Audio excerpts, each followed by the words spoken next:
Inside 1980s arcades in America, you would immediately feel something difficult to recreate today. A mix of noise, lights, and excitement.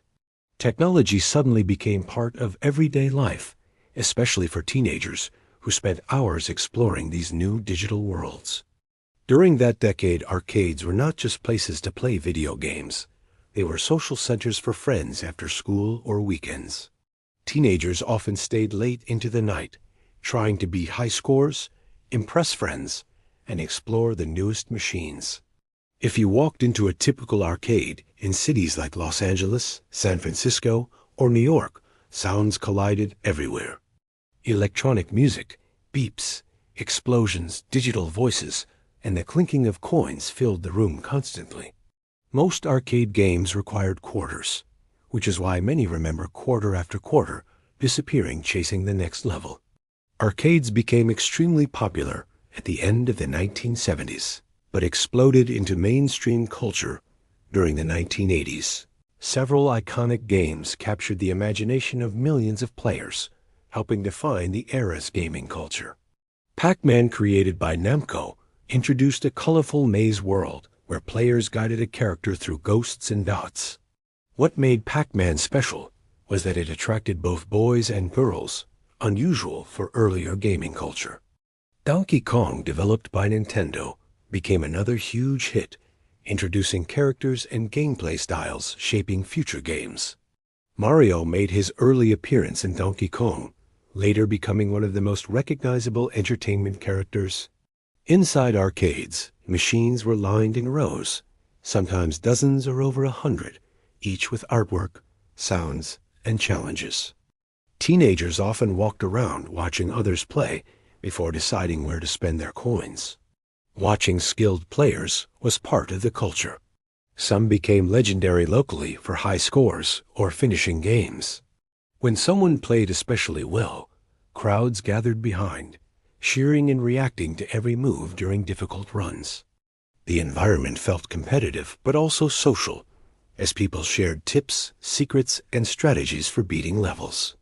Players discovered hidden tricks, learned patterns, and improved their skills to survive longer in challenging games. Space Invaders continued dominating arcades in the 80s, defining the feeling of defending Earth from descending enemies.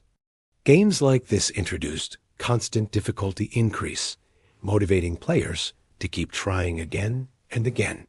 Street Fighter helped start the fighting game craze, allowing two players to compete intensely side by side. Friends watched every round, reacting to button pushes and joystick moves, creating a lively and competitive atmosphere. Home gaming systems were limited, making arcades more advanced in graphics, gameplay, and sound for their time. Arcade cabinets were powerful, attracting players with bright colors, fast gameplay, and impressive sound systems. The machines looked exciting with glowing screens, animated designs, and loud attract modes designed to grab attention. The arcade atmosphere included dim lighting, neon signs, snack machines, and sometimes small counters selling sodas and pizza. Many arcades were located in malls, boardwalks, or entertainment districts, letting teenagers spend hours moving between areas. Coastal areas like Santa Monica had busy arcades near beaches and piers during evenings and summer nights. Arcades offered teenagers independence, hanging out with friends, managing money, and choosing games without parents nearby. Some arcades held small competitions or rivalries among frequent players defending leaderboard high scores. Beating a top score after weeks could become a big moment in the local community, creating shared memories. Arcades represented a moment in technological history when video games were new, exciting, and mysterious. Graphics might look simple today, but at the time they felt revolutionary and immersive for players experiencing them. Players could control a character, move through levels, defeat enemies, and improve skills, creating continuous challenge. Movies and media during the 1980s helped make arcades famous as teen hangout spots, like malls, roller rinks, and clubs. By the late 1980s, arcades evolved with advanced machines, larger cabinets, multiplayer experiences, and racing games. Players could sit in simulated cars, competing directly with others nearby, making the experience more immersive. Home consoles and personal computers grew more powerful and common, eventually reducing arcade dominance in the 1990s. During the peak years, arcades felt like the center of a digital universe where each machine offered a new world.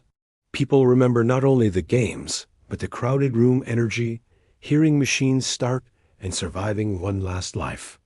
These moments created memories that stayed with an entire generation of teenagers exploring neon-lit rooms. Modern gaming communities still celebrate the culture born in arcades, filled with teenagers chasing high scores late at night.